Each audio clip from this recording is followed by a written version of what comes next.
Salut à tous, ici votre frère et serviteur Ronnie Jean-Louis et je vous apporte à l'instant votre capsule d'encouragement Christ en nous.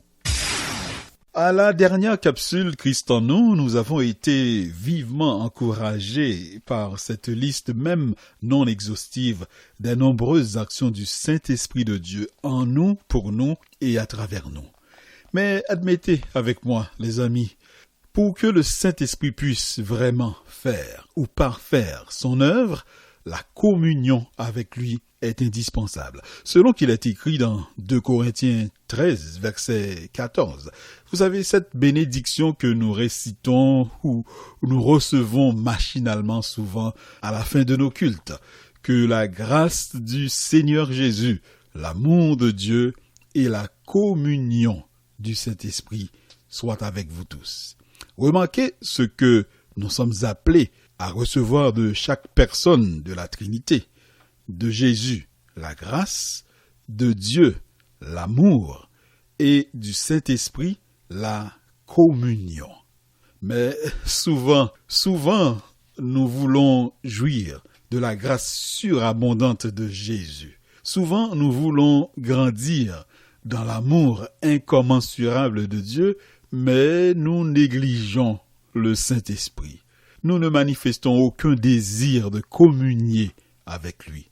Nous le prenons que pour une puissance ou une sensation forte, alors qu'il est une personne spirituelle et sensible que nous pouvons attrister, que nous attristons d'ailleurs par notre attitude à son égard. Les amis, le mot grec traduit par communion ou communication, selon la version de la Bible que vous avez, c'est le mot koinonia, qui signifie partenariat. C'est ce que Jésus veut que nous développons avec la personne du Saint-Esprit. Que nous trouvons en lui, le Saint-Esprit, un partenaire qui nous aide à manifester le caractère de Christ, à refléter la gloire de Dieu sur cette terre à travers nos vies et répandre la bonne odeur de Christ. Voilà pourquoi Jésus a dit qu'il est avantageux pour nous qu'il s'en aille, pour qu'il puisse nous envoyer le Saint-Esprit. Alors, puisque délégué par Jésus auprès de nous, le Saint-Esprit représente Jésus en nous et nous permet à chacun d'entre nous de vivre une intimité même plus grande que celle dont les 12 jouissaient avec Jésus. Bref, pour ressembler à Jésus et pour recevoir des révélations du cœur de Dieu, ça prend le partenariat avec le Saint-Esprit. Mon frère, ma sœur, si quelqu'un croit en Dieu, l'honore et l'adore, mais méprise le sacrifice de celui qui l'a envoyé à la croix, pensez-vous que cette personne va hériter le salut? Non, absolument pas, car il n'y a de salut en aucun autre nom que celui de Jésus. Acte 4, verset 12. Il en est de même pour le Saint-Esprit qui, selon Éphésiens 1, verset 14, est le gage de notre héritage céleste. En d'autres mots, il est là dans nos vies sur terre pour nous donner un avant-goût du ciel.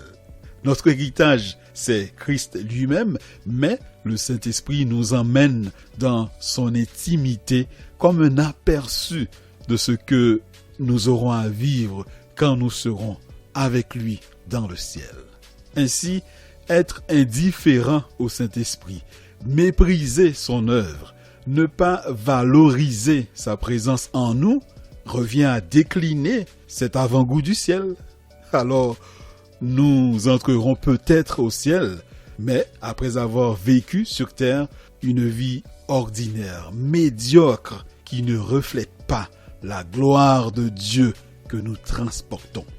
Que ce ne soit pas ton partage, mon frère, ma sœur, et que ce ne soit pas mon partage non plus, au nom puissant de Jésus.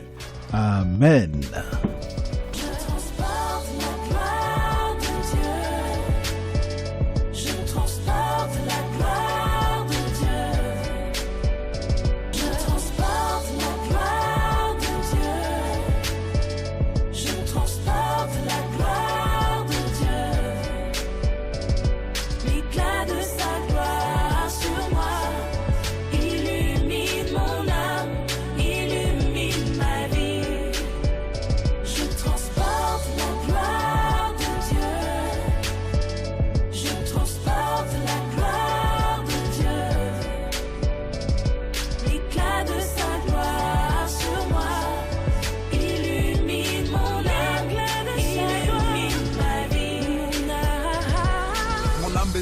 l'éternel n'oublie aucun de ses bienfaits. Vie, santé, famille, travail, que des bienfaits. Loin de toi j'ai tout fait, Christ en moi je suis trop fier. Christ en moi a tout fait, près de toi je suis trop frais. De bas vers le haut, par ta grâce on s'est hissé. Illuminé de gloire, les ténèbres s'est éclipsé. Tu es Dieu à la fac, au cégep, même au lycée. Mister Ngolou dans les narcos bien aimé, tu sais qui c'est. Je transporte la gloire de Dieu comme un vase de vie et de grâce en public au fond de ma case. Grâce, ma place c'est d'être à tes côtés. Mes faces sont toutes se lèvent, tout se lève, proclamant j'ai bonté. Transporte la gloire de Dieu.